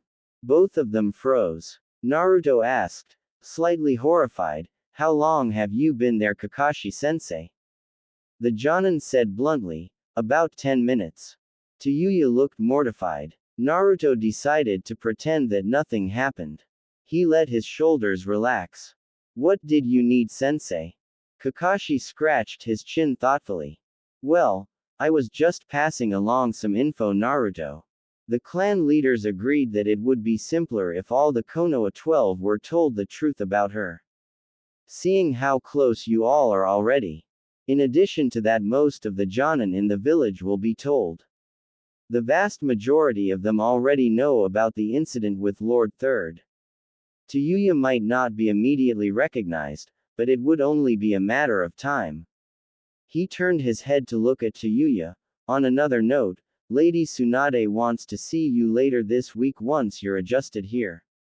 You're rather lucky. The Hokage trusts Naruto enough that she rejected Danzo's proposal to put a chakra seal on you." Tayuya glanced at Naruto, though she offered no thanks. Naruto asked, "Anything else? Like a cover story for the people we don't tell about her?" Kakashi said, "Nope, not yet. You'll have to wait on that. Skikaku is working on it, so you probably won't have to wait too long. Anyway, Sakura will be stopping by with some measuring tools since Tayuya here can't just go out and buy ones that fit. Try not to get injured, Naruto." With that, the Jonin vanished, leaving his disgruntled student to fend for himself. Ooh. Naruto sighed loudly and let himself drop limply into his bed. Tayuya raised her eyebrow. She was curious about who this Sakura was. Some girl that Naruto didn't get along with. She didn't know, but if there was a chance she could take advantage of the situation, she would. The only question was, could she get answers out of Naruto without him figuring out what her game was? So, Naruto. Who is this Sakura? He grumbled. A girl with pink hair from my own squad. She's obsessive over Sasuke and probably is going try to kill you, me, or both of us. Naruto rolled over to look at her, seeing how you were partly responsible for Sasuke escaping. She won't take kindly to that. I just hope they explain things to her before she shows up and sees you. Otherwise I'll be stuck as her punching bag while I try to talk her down." Tayuya smirked. "You let some girl wail on you like that? Aren't you a Jinchuriki? I'd think you could handle your own team. It crossed her mind that Naruto was the kind of boy who would let a girl beat on him. The whole nice guy routine had disadvantages too. Naruto grimaced. Yeah, but she's a lot like you.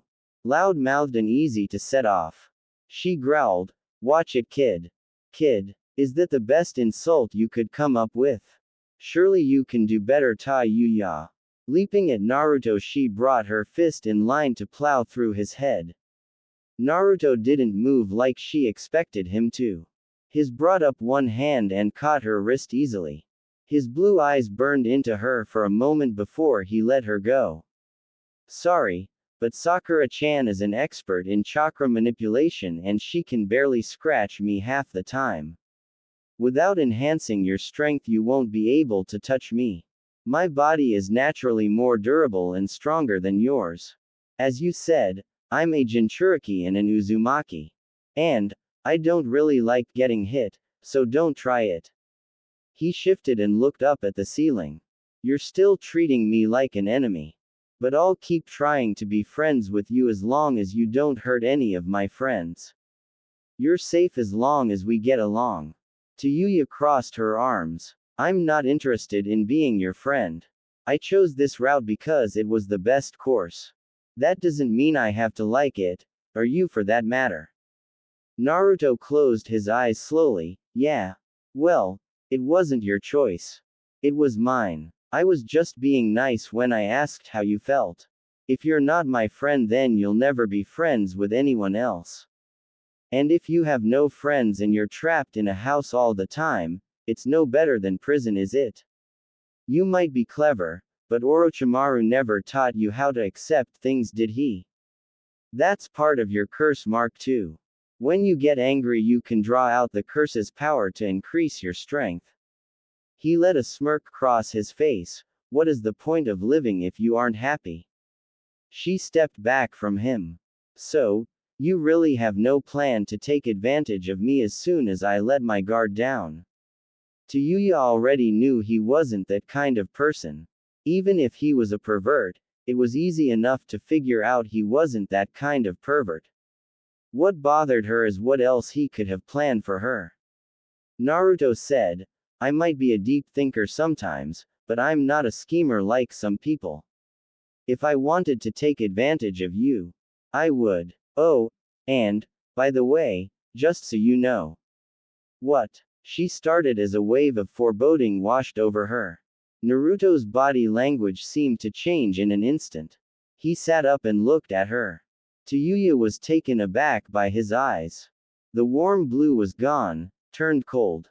His gaze was predatory and reptilian. If you want me to be the bad guy, I can totally play that role. It's not hard. Tayuya shivered violently and turned around. For a moment he looked just like Orochimaru. That gaze that saw only what it wanted and desired power. Naruto's warmth had flooded out of him, leaving hate. Why do I feel so weak right now? He just looked at me. Tayuya. She hesitantly cast her eyes towards him. Why? Yes. Do you want to live with nice Naruto, or not nice Naruto? Your choice, Tayuya. But you need to know. I'm not going to switch back and forth once you decide. He laid back down. You don't have to choose now. I'll give you a chance to think it over. Tayuya could hear that his voice had changed. It was deeper, but lacking in emotion. It was cold, like his eyes. Eyes that might have matched the demon inside him. Another shiver, chill as a mountain peak in midwinter, rushed up her spine. She shuddered and rubbed at her skin. Goosebumps had broken out all over. I remember this. It's just like when Orochimaru would get pissed at us. Oh, this is way worse. Is this how he is all the time and just hiding it? Shit. It was almost like the temperature had dropped, making her skin crawl. Her damn hair felt as though it was freezing to her scalp and the back of her neck. She hurried to her bed and sat down. Her eyes darted to where Naruto was lying with his eyes closed. He seemed so calm, still, but his presence, it was like a panther crouching. waiting for the moment she showed any weakness. She knew she was showing just that. I can't breathe. Tayuya clutched at her chest, trying to force air through her frozen lungs. Ooh, ooh. Naruto lay still, allowing himself to fall into a deep trance.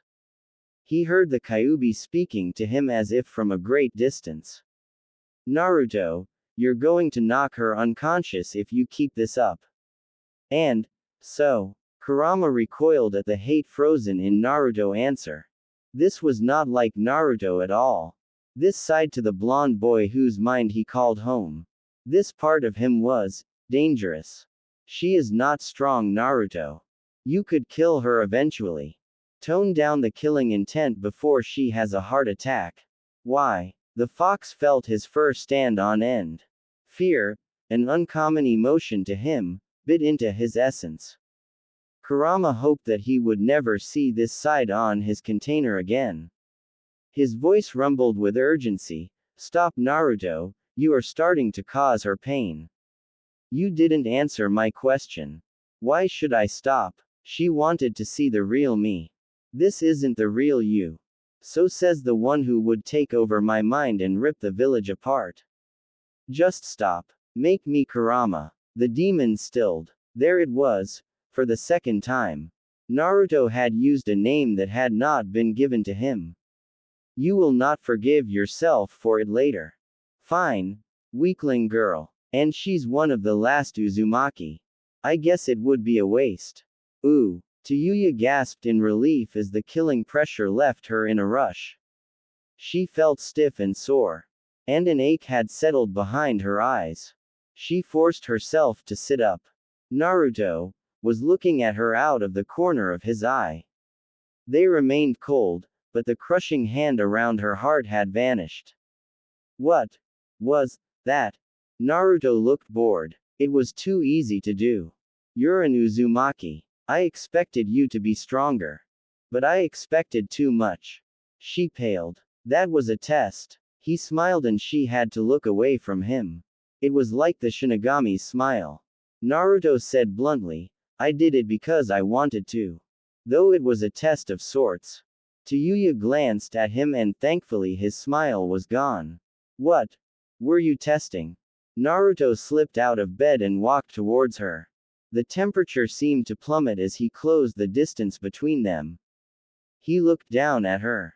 There are only two reasons for the clans to have you marry me. The first is to keep you out of Danzo's hands. The second is to get you pregnant with Uzumaki children. And really, that's the main one. They might have morals, but when it comes down to it, you're only a womb on legs to the village. You see, the original Uzumaki clan didn't even live in the land of fire. They existed in their own small nation between this country and the land of water. So the clan heads really were excited to have the opportunity to reinstall the clan inside the village. So as soon as Sasuke Uchiha is brought back, they'll have 3 legendary clans in a single village. Sounds tempting, doesn't it? He pushed forward till his face was inches from her. His breath hissed out and his pupils seemed to expand. I want to know, are you worth my time? His hand shot out fast as a striking serpent. His fingers curled around her arm. His voice purred out, I could take you now and not have to worry about it. I'm sure Danzo won't turn his nose up at one kid. And Tsunade will be a perfect grandmother to it. Naruto leaned into her, one hand scratching up her side, eliciting a gasp as his fingers grew claws which raked her skin through her clothes. He asked, well, are you a worthy mate? Or should I find a girl with a better constitution? I might even find someone who didn't have such a foul mouth. His calculating gaze took in her own. Fact is, you might be one of the last Uzumaki alive. There's a good possibility that you're the last female. So that gives you a bit of worth. The Uzumaki clan's ability to master Fuinjutsu was legendary even among the Senju, and they were the ones who made it a viable ninja art. Our children could probably surpass the 4th Hokage in talent. He smirked and brought his face close to her own. Well, nothing to say. Tayuya yanked free and leapt off the bed. Naruto's lips twisted into a feral grin. She backed away till her back was against the door. Naruto shrugged and returned to his bed. The terrified girl kept her back against the door until her heart slowed enough to breathe properly. She vowed not to ask another question until Naruto went back to normal. If he does. Ooh. The door to Tsunade's office slammed shut. The Hokage looked up at her student as she slid down the wooden surface to rest on the floor. Pink hair in disarray with a bag under her arm, Sakura looked like she had just stumbled out of a horror movie. Alarmed, Tsunade stood and quickly moved to her side. Sakura's breath was erratic and her fair skin had gone a deathly white. Sakura. What happened? Her apprentice looked up at her. Sakura's green eyes were wide with fear. Something is wrong with Naruto. Tsunade took Sakura's words at face value and helped her to her feet. The girl was unsteady, but Tsunade supported her to a seat by hers.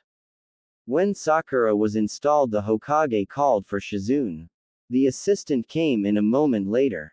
Hi Hokage-sama. Shizune. Get Inoichi. Now. Inoichi Yamanaka placed his hands gently on either side of Sakura's head. The girl was still unable to form coherent sentences. She mumbled to herself as Tsunade looked on. He glanced back at her. This will take a moment, but I can use my jutsu to allow us to see what she saw. I will have to go through the entire memory before I can activate it though. Fine. Do it. Inoichi nodded and pushed his thoughts into Sakura's mind. It was unnervingly easy, but then again, she had no defenses up.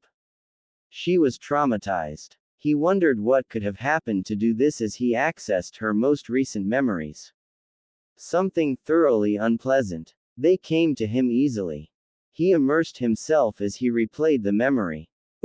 Sakura opened the door to Naruto's apartment. Immediately she saw the red head on a bed against the far wall. She was curled up with her eyes focused on Naruto. The blonde was lying in his own bed, looking up at the ceiling, obviously bored. He twirled a funny-looking kunai on his fingertip. Sakura walked into the room already chastising him. Naruto baka. What the hell have you gone and done now? Lady Tsunade told me you agreed to an arranged marriage or something. Is that true? Naruto's voice was lazy and bored as he said, as if to himself, and in walks the original loudmouth. All hail the Banshee and future queen of Emo. Sakura eye ticked. What did you just say, Naruto? Answer me already. Why in the name of the first Hokage would you do that? And with her of all people. Don't you know who she is? She's one of the Sound Five. You know, one of the group who kidnapped Sasuke-kun. There was silence as she stopped speaking. Naruto took a moment to stop his spinning kunai. Then he threw it at the wall to stick in the wood. He sighed. Take you measurements already. I won't peek. Her knuckles cracked at his calm attitude. Naruto. I am so going to kick your if you don't get out of bed and answer me. Her breath caught as Naruto materialized in front of her, one hand catching her in the center of the chest. The impact sent her into the wall behind her, but didn't hurt. She growled, Naruto baka. Her fist swung at his head, glowing blue with chakra. Naruto caught her fist on his palm and pressed against her, molding himself to her. His other hand trapped her arm to the wall. He stared at her coldly. I don't feel like answering that stupid question. And I'm getting tired of the noise. His eyes shifted to where he had stopped her punch. You getting weak, Sakura? Or were you pulling you punch? She struggled. Let go, you idiot. Naruto's face twitched and Sakura went cold. It felt like her strength had completely deserted her. The sudden pressure made it difficult to draw breath. Naruto pushed his face past hers to whisper in her ear. Why should I care about anything you say? Even that pathetic Uchiha recognized how useless you are. I promised to bring him back to you, but it was a childish vow. Don't think, Sakura, that I am the same loser that lets you punch on him. I'm not the orange-stripped fool you seem to like calling names so much.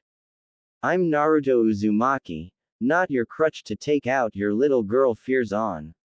He growled deep in his throat as she almost went limp. Don't stop struggling, Sakura. It's no fun if you give up. You did want to play, didn't you? His tone had turned from menacing to playful, in a predatory sort of way. She turned her head to the side as pain carved through her hand and wrist. Claws were poking from his fingers, cutting furrows across her skin. Naruto pulled back slightly. Come on, Sakura. You were always trying to get to Sasuke, but what do you think he was into? Romance and puppy love? No. He was more the handcuffs and bedpost kind of guy. He grinned, although I admit I never figured out which side of the equation he preferred. Naruto looked thoughtful for a moment before he chuckled, but you're more of the sweet girl, not the S&M kind. You just want your tender moments with the dark bad boy so you can feel special. His hot breath blew across her neck and down her shirt. Sakura whimpered and tried to pull free again, putting as much strength as she could into it. But no matter how much chakra she forced into her arms and legs, his grip didn't so much as loosen. Naruto held her until she felt she was about to drop, then he let her go. Sakura stumbled to the door, flinging it open before she caught her balance and dashed away as fast as she could go. Ooh! Inoichi pulled out of her mind with a shout, falling on his as he did so. Tsunade demanded, Inoichi, what is it? He wiped sweat from his brow. Something is defiantly wrong with that boy. And not in the goofy way everyone loves. He was terrifying in that memory. I've never seen or heard of him acting like that. It seemed completely at odds with his normal personality. And he was using that chakra. I could feel it even though her mind. Tsunade paled herself. Inoichi, I thank you for your help, but right now I need you to come with me to Naruto's apartment. Shizune, have Anbu on standby. Her assistant nodded and rushed out of the room, quickly followed by the Hokage and Inoichi. Ooh. Naruto closed the door to his room and looked back at Tayuya. Did you like that? She shook her head. No. He smiled. Have you decided whether you want me or nice Naruto? Honestly, I enjoy having the chance to play around a bit. I was hoping Sakura would give in though. It's a shame that my other side would be furious if I actually did anything to her. Tayuya gulped once before saying quietly, I want the other one back. And I don't want to see you again. Ah, Tayuya-chan, you wound me so. Is it that you dislike me that much? She turned away. Yes. Go away and bring the idiot back. I like him better. You're insane. Naruto moved towards her, quickly moving atop her. But he can't touch you like I can. We're different, he Andy. I know things. He's too ignorant or noble to notice or act sometimes. You are my wife, in a sense. Don't you want to have the strong, cunning one as your mate? Tayuya felt a claw trace down the side of her face, a razor-sharp caress. No. No. I don't care. I choose the other one. Naruto smirked. That was an odd way of answering me. First you say you don't care. And then you tell me that you would prefer the other me. She brought her hand around to smack him. Get off me. And leave me alone. Give back the nice Naruto, demon. He pulled back and stepped off the bed. Very well, Tayuya Uzumaki. If that's your choice. Tayuya watched as Naruto tilted his head and smiled again. He pushed in close once more. His face was an inch from hers. He purred, however, if you want me to leave right now then you'll have to pay for it. How about a kiss for your mate? You. Leave. Tayuya bristled as his expression changed to a pout. Ah. Tayuya. Not even a lick. Or a peck on the cheek. She hissed. Fine. Naruto turned his head slightly, inviting her to do it. She grimaced and moved to press her lips to his cheek. His head turned at the last second and their lips touched.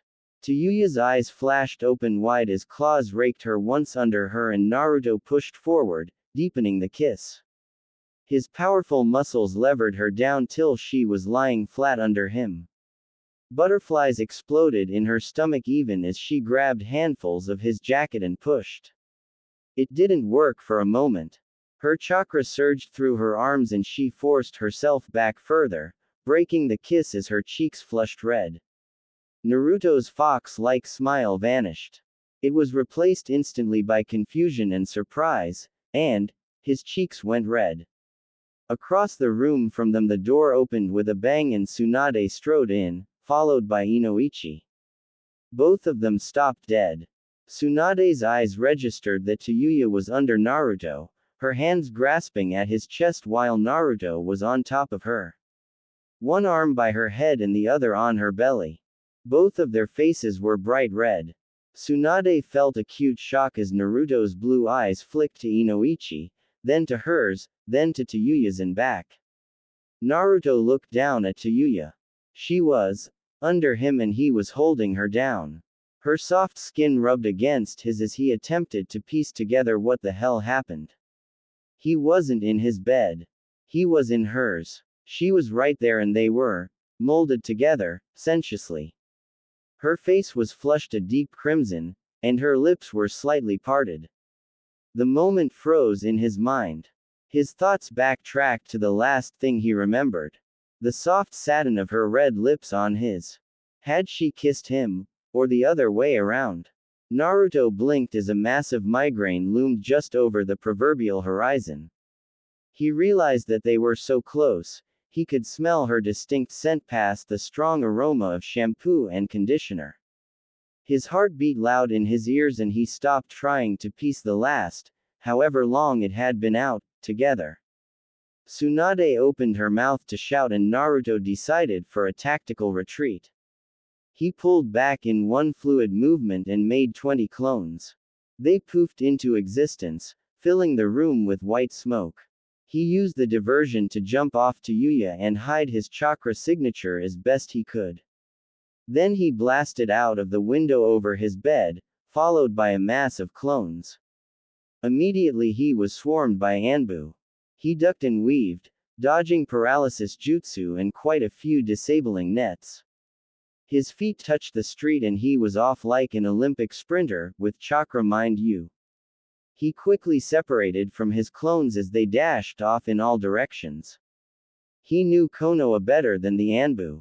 Every niche and cubby was his own hiding place. A place where he might be able to figure out what the hell had happened. Tsunade ran to the window the moment the smoke cleared. Damn, he got away already. That boy is going to kill me one day with these stunts. Can't he stay put for one damn second? She spun to see Tayuya sitting up slowly. Her cheeks were still dark with her blush, but she seemed alright. Better than Sakura for sure. Tsunade walked over to her and asked harshly, "What happened? Tell me now." Tayuya looked up at her. Not him, but the other one, he kissed me. She seemed to be in shock, which she probably also was. She touched her lips with one finger, smoothing over them. Inoichi stepped forward. "What do you mean by the other one?" Tayuya shook her head. "Naruto. His other self." Tsunade asked, "Are you talking about the Kyuubi? Was Naruto possessed? And why in Kami's name was he doing that?" She shook her head. "Not the demon. It was Naruto, but she didn't know what he had been. A dormant personality of Naruto's, or even the real Naruto that he kept locked away under a perfect mask. Maybe it was the demon. Her mind was too mixed up to know. He kissed me like that. Why do I feel like I won? Like it want it?" Tayuya felt the onset of a headache as her brain replayed the moment that he pushed forward. The chill in her bones turning to heat as he. Ow. She put her hands to her head as pain blossomed behind her eyes. It drove a freight train through her thoughts as Inoichi bent down next to her. He said, "Listen to Yuya, I can help block off the memories if it will help, but I have to go through them first. We need to know what happened to Naruto. We only saw a little bit through Sakura." He placed a hand on top of her and focused his chakra. This would likely hurt a little, but it was much more direct and he could look for the specific memory he needed. Inoichi fell inside her thoughts, quickly becoming caught up in the one that was causing so much turmoil inside her. He saw from Tayuya's eyes as she kissed him. Geez, that was. What was that? Get out of my head. Inoichi gasped as excruciating pain slammed him from her mind. He walled himself off from her mental shout before it could turn his own thoughts to mush. Holy crap, that was close, she almost fried me. She's much stronger than I thought. Standing, he shook his head to clear it. Then he glanced at Tsunade. I won't be able to get anything else out of her without stringent preparation. If I guess right from what I saw in Sakura's memories and just now, the flash I received from her before she tossed me out, I would guess that Naruto has a dual personality that was somehow brought to the surface. Tsunade grimaced. This is the first time I've heard of it. Naruto might have been weird, but he never showed signs of being bipolar, much less having a complete personality shift. Although this could be something that developed during his training trip with Jiraiya. But I would be amazed if Jiraiya didn't notice it. Inoichi looked down at Tayuya as she cradled her head her hands. She is going to need some time to recover, I think. What do we do until then? We leave her here for now. Post a few Anbu around to make sure she doesn't leave. Naruto should come back when he's ready. No point searching for him now. It would be like trying to find a needle in a haystack. Honestly, I think we should play it by ear. She sighed. This had been a headache from beginning to end. This girl is unstable. Naruto is unstable. And Danzo is just waiting for his chance to get a hold on either of them. If she didn't already have a good guess as to what Danzo wanted, she would have suspected that he had done something to Naruto to cause this. But as it was, it didn't match with his goals. Tsunade spoke to Tayuya, stay here. If you need something, there will be Anbu outside. The girl didn't answer. She had closed her eyes to slits, trying to block out the pain. Tsunade sighed and gathered a flicker of chakra to her fingertips. Then she placed them lightly on the back of her neck. Tayuya went rigid, then relaxed back with a groan. Inoichi asked, will that help? Don't know. Having someone manipulate your thoughts can be excruciating. I'm not at all well versed in the arts of mental healing, and even you're more focused towards interrogation. I can only wonder what she went through for the last 2 years between Sasuke's disappearance and now. And then before that, serving under Orochimaru. This is why I requested that she come to me once she settled in. So that she could have some time to adapt before we plied her brain for info on him. He raised his eyebrow, and what about Naruto? Tsunade turned to leave. If there was a top 10 of most unpredictable ninja, he'd beat the next 5 on the list combined. He'll show when he's ready. Inoichi grumbled, I know who his parents were and I know he trained with the Toad Sage, but considering what I saw in Sakura's mind, you have a shocking amount of faith in that boy. She smiled thinly, I do, now let's go. Naruto's not going to come back while we're here.